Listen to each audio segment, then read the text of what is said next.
L'Université du Burundi, à travers la faculté de psychologie et des sciences de l'éducation, l'Institut supérieur pour la formation sociale et de communication, la Haute École Louvain en ENO, l'Académie de recherche et d'enseignement supérieur et le Centre neuropsychiatrique de Kamenge, organisé jeudi le 23 novembre 2023 dans l'amphithéâtre du campus Kamenge, une conférence scientifique. Ce projet est intitulé Développement de la réhabilitation communautaire au profit des personnes suivant un parcours psychiatrique au Burundi. Les coordonnatrices de ce projet nous partagent les impressions, l'objectif et les partenaires impliqués dans ce projet.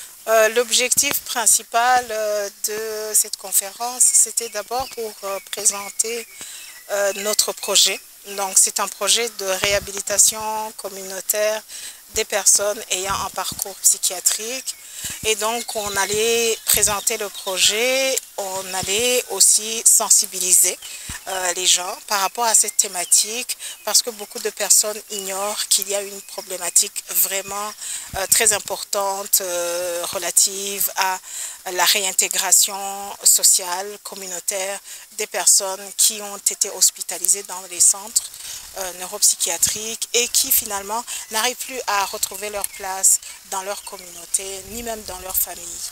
Je suis enchantée de la réalisation de la conférence. Donc la conférence, en fait, c'était la première activité de sensibilisation qu'on voulait faire dans le projet. Donc ce n'est que le début d'une longue phase de sensibilisation.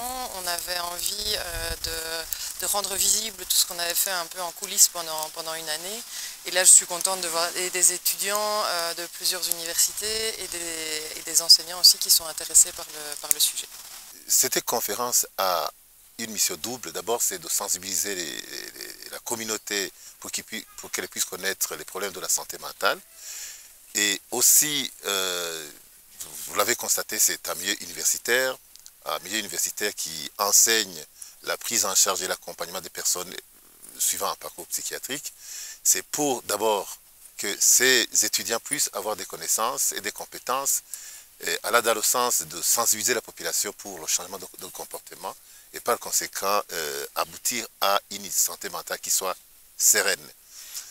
Aussi, l'autre objectif, c'est évidemment la mise en œuvre du projet, un projet qui est financé par l'ARES, comme l'Académie de recherche pour l'enseignement supérieur, qui a appuyé justement le projet, et avec l'objectif bien entendu de sensibiliser, d'aider la communauté burundaise qui a des problèmes d'accompagnement et surtout des personnes qui sortent de l'hôpital.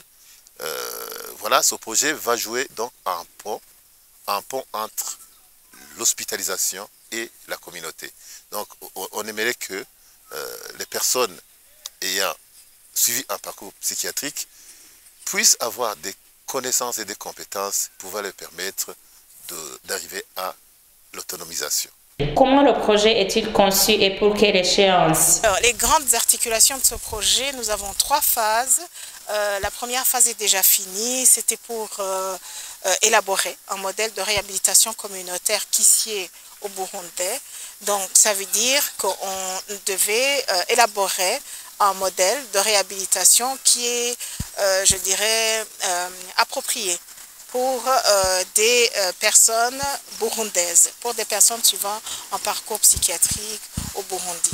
Donc, c'était important de ne pas copier et d'élaborer un modèle qui sied à cette situation, à ce contexte du Burundi.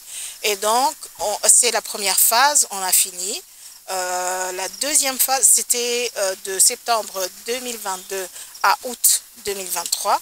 Et maintenant, à partir de septembre 2023 jusqu'à août 2024, nous allons faire la formation.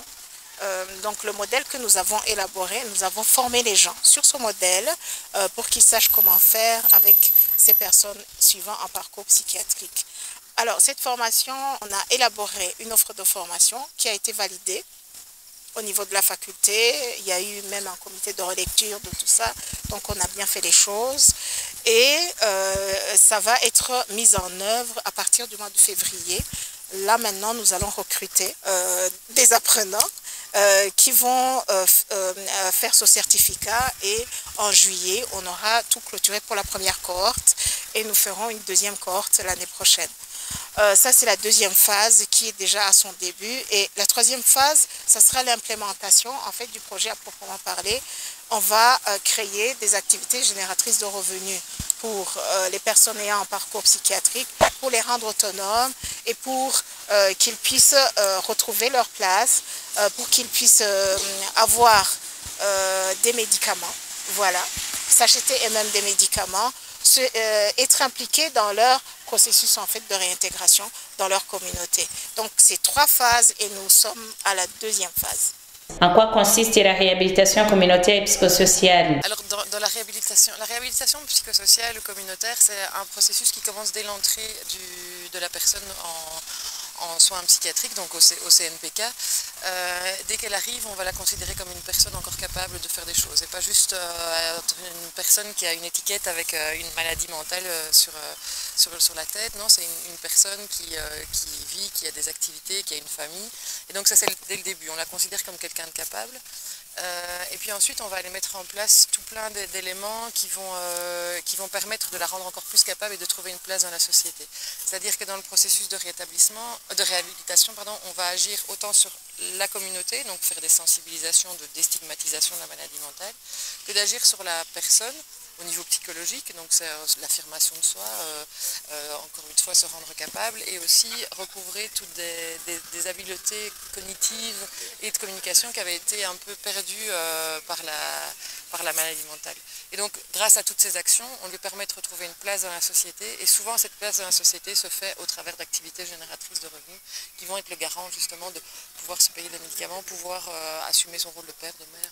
Il faut donc absolument que la personne qu'on accompagne dès le début ait un objectif de vie qui soit cohérent et pas dans un délire. Et il faut surtout qu'on aide la personne à se construire un réseau social fort et soutenant. Parce qu'on l'a vu, il y a énormément de stigmatisation ici par rapport à la santé mentale, et pas que ici, un peu partout dans le monde. Et donc ce réseau social qui est autour d'elle doit connaître aussi cette maladie, doit pouvoir l'accompagner. Donc quand j'ai des premiers signes avant-coureurs d'une rechute, hop, vers qui je me tourne, vers qui je vais. Et alors aussi, dans les activités génératrices de revenus dont je parlais, il faut absolument que ce soit des activités génératrices de revenus pérennes. Donc c'est pas juste accompagner le patient une fois, lui donner, je sais pas moi, un seau de beignet pour qu'il puisse aller le vendre au marché et puis se retirer. Non, c'est lui apprendre à comment avoir les ingrédients, comment faire pour se débrouiller tout seul, pour qu'au fur et à mesure, il n'ait plus besoin de l'équipe soignante. Le centre neuropsychiatrique de Kamenge, un des centres spécialisés au Burundi, essaie de faire de son mieux pour soulager le traumatisme des malades mentaux, mais la réintégration dans les communautés d'origine reste un terrain vierge. Voilà, les pratiques au CNPK, je peux résumer un peu le parcours du patient qui entre dans l'hospitalisation. D'abord, il y a le service d'accueil. Au niveau du service d'accueil, on fait le triage. Et quand on fait le triage, on envoie les personnes qui souffrent des maladies mentales dans le service des urgences. Et le service des urgences est organisé voilà, en deux temps. Il y a 48 heures d'observation pour statuer sur le sort du patient qui entre. Il y a par exemple un patient qui entre et qui passe 48 heures et qui sort de l'hôpital. Alors, après avoir constaté que les signes de la maladie mentale persistent à se manifester, donc on décide de l'hospitaliser dans les différents pavillons. Il y a 5 pavillons. Il y a le pavillon des femmes, il y a le pavillon des hommes, il y a le pavillon des urgences, bien entendu, j'avais oublié de le dire. Il y a le pavillon des améliorés.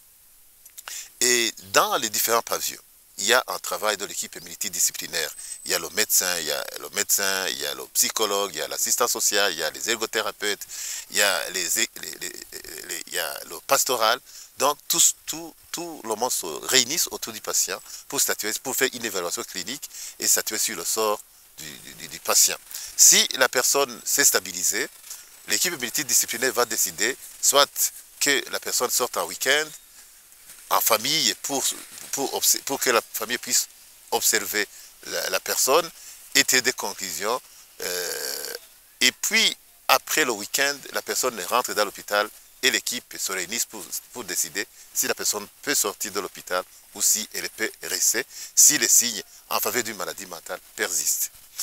Voilà un peu de mots le circuit du patient dans notre structure.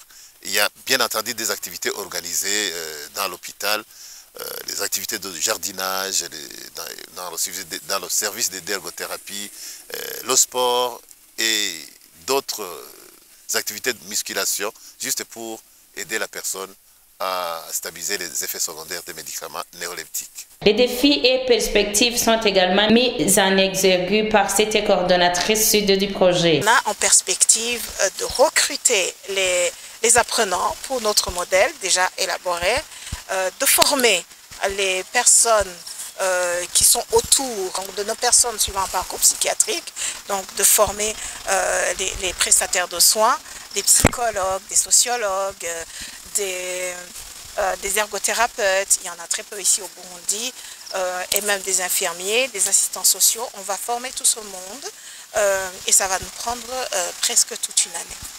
Et puis après, nous ferons les activités génératrices de revenus pour nos patients et ce sera l'implémentation du projet et ce sera, disons, la fin de la première partie du projet, mais nous espérons la suite aussi. Le doyen de la faculté de psychologie et des sciences de l'éducation a vivement remercié les responsables du projet pour leur implication dans la visibilité internationale de cette institution. Je remercie d'abord les conférenciers. Je remercie encore une fois les participants, les collègues, les étudiants de notre faculté, de l'Université de Burundi et ceux issus des universités privées. C'est de dire aussi, je ne peux pas manquer de le dire, que notre faculté se réjouit.